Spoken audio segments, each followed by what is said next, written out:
굉장히 그 자제를 또 하면서 또 섹시미가 있으면서 또 상쾌한 또 장르의 음악이어서 또 이렇게 아침마당이랑 이렇게 좀 어울릴 것 같아서 한번 아니, 가져왔습니다. 어떻게 네. 바이올린 하나로 이렇게 사람들을 빨아들일 수 있을까? 감사합니다. 그리고 연주를 활로 손으로 하는 게 아니라 표정으로 하는 것 같아요. 맞아. 저는 음악이 눈에 보이는 것 같아요. 그러니까 선율이 흐르는 그 그림을 연주로 확 보여주시는 거예요. 저는 사실 박예리 씨 손잡고 여기 앞으로 나갈 뻔했어요. 춤추고 싶어서. 지금 이 연주 보시고 여러분들이 정말 감탄하셨죠? 그 마음들을 마구마구 티버스로 여러분 사연 보내주시기 바랍니다. 응원 댓글도 많이 보내주세요. 오늘 돌발 퀴즈로 10만 원 상당의 상품권도 보내드리겠습니다. 어떻게 네. 아침마당 분위기는 마음에 드세요? 근데 오자마자 진짜 분위기가 너무 좋네요. 네. 아유, 분위기가 너무 좋고 저희 밝고 분위기. 기분이 네. 좋네요. 데니구 씨랑 좀 닮았다. Let's go. 근데 해외에서 오래 생활하셔서 저희 아침마당을 알고는 계셨어요?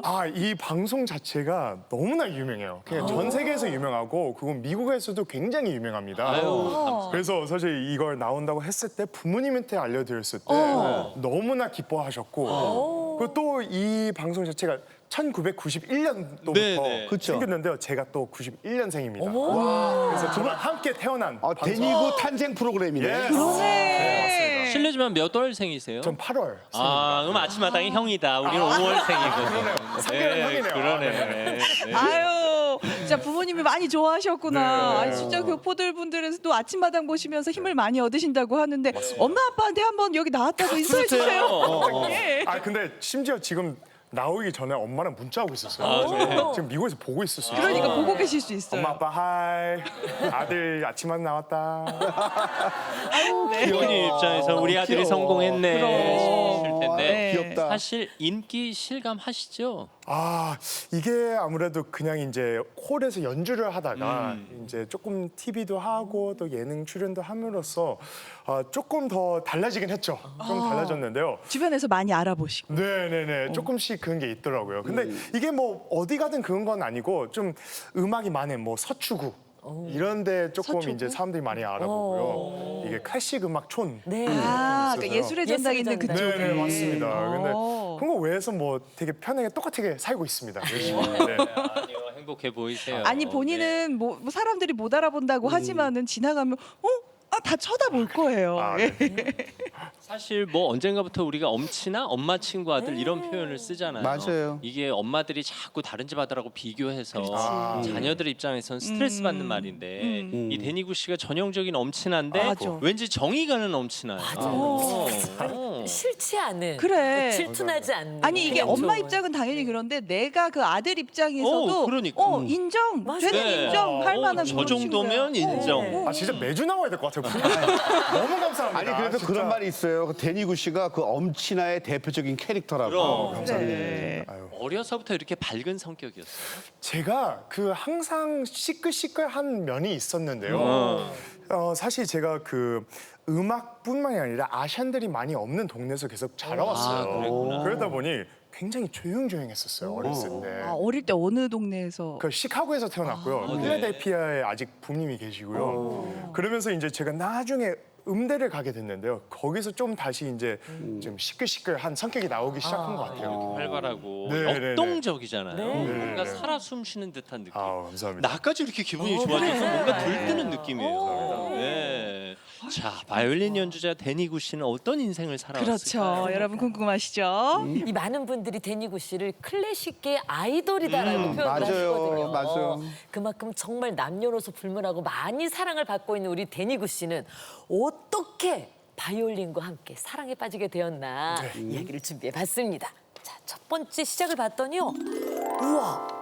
악기의 시작은 바로 6살 때 바이올린이 아닌 비올라부터 시작했어요. 네. 의외네요. 네, 사실 그 제가 어렸을 때 그 외삼촌이 또 유학생이었어요. 그래서 아직도 기억나는 게 이제 부모님이 학생이었을 때 저를 낳았거든요. 그래서 굉장히 작은 이제 집에서 살고 있는데요. 방학 때 외삼촌이 와서 어떤 악기를 연습을 하는 거예요. 근데 그게 바로 비올라였어요. 그러면 그 외삼촌의 영향도 있었지만 혹시 부모님도 음악을 하셨습니까? 부모님은 그냥 엄마는 어렸을 때 피아노를 쳤어요. 그래서 이제 부모님은 제가 어렸을 때부터 항상 성가대를 하셨어요. 그래서 저는 되게 이제 성가대 합창 음악을 들으면서 자라왔어요. 그러다가 이제 저도 엄마한테 저도 현악기 한번 해보고 싶다. 그래서 비올라를부터 들었지만 바이올린이 좀 더 작아서 바이올린을 시작을 하게 된 거예요. 사실 비올라는 어렸을 때 시작하는 악기는 아니잖아요. 그렇죠. 네.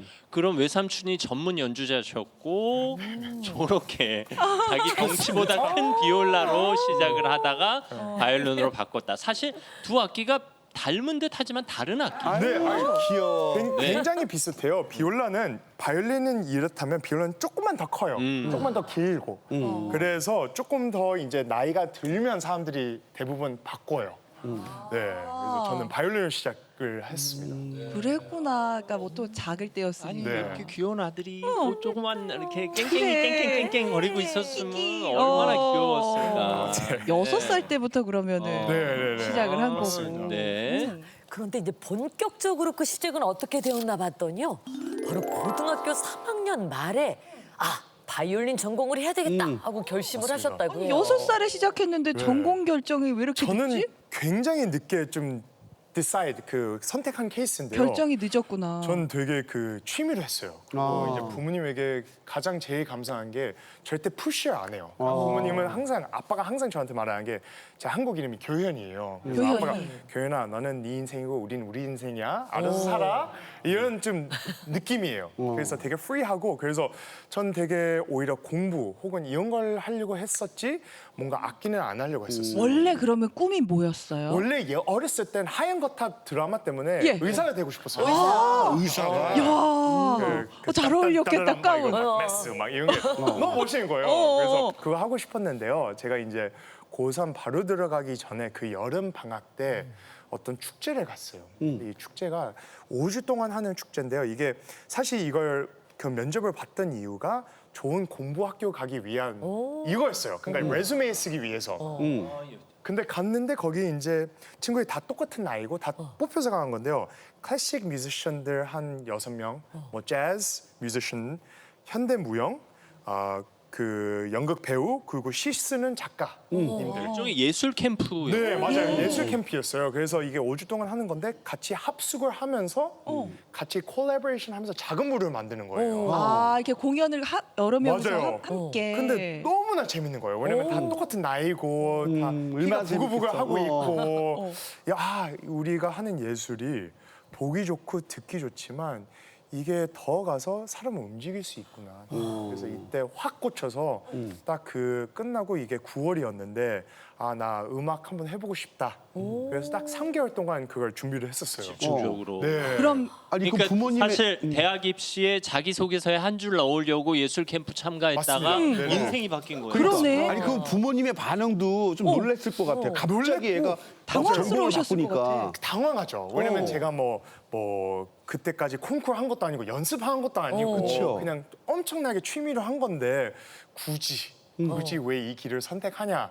근데 이제 부모님도 너무 감사하게 그러면 뭐 알아서 해. 뭐 어차피 그때도? 대학교 갈 때부터 독립이니까 어차피 뭐 미국 스타일. 그래서 너무 감사하게 열심히 달리기 시작한 거죠. 사실 미국은 우리나라랑 학제가 좀 달라서 네. 그렇게 늦게 시작해도 어느 정도 대학 입시의 가능성이 있었던 거예요. 네, 맞습니다. 이분이 3개월 준비해서 지금 명문 학교를 네, 가신 너무- 걸로 알고 있는데. 네, 우리 뉴잉글랜드 음악원에서 예. 하셨어요. 너무 운 좋게 너무 좋은 학교에 좋은 선생님을 만나게 됐는데요. 미국 혹은 유럽 음대는 특성이 조금 더 학사를 볼 때는 포텐을 많이 보는 것 같아요. 잠재력을. 잠재력을. 네. 그러니까 이 친구를 진짜 동생, 내 제자로 멘토, 진짜 키울 수 있을까? 내 가족처럼 할 수 있을까?